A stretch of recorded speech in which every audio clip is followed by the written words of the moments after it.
जसं कढीपत्ता जेवणामध्ये चव देण्याचं काम करतो, त्याचप्रमाणे कढीपत्ता हा चित्रपट हा आपल्या नातेसंबंध जपणारा असा हा चित्रपट आहे.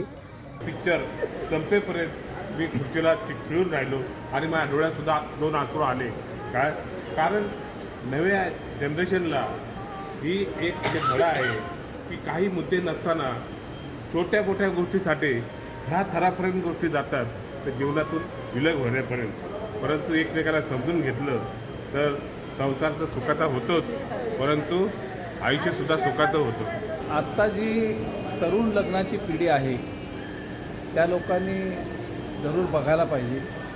माणसाने जीवनामध्ये कसं राहावं हे या चित्रपटातून आम्हाला हे प्राप्त झालं. कपल्सला आणि यंग जनरेशनला तो एक संदेश आहे की छोट्या मोठ्या गोष्टींवर लगेच ते टोकाचा निर्णय घेतात, जो अगदी चुकीचा ठरू शकतो. त्याच्यामुळे थोडे पेशन्स असले पाहिजे, रियालिटीची जाणीव व्हायला पाहिजे. मन बाबरे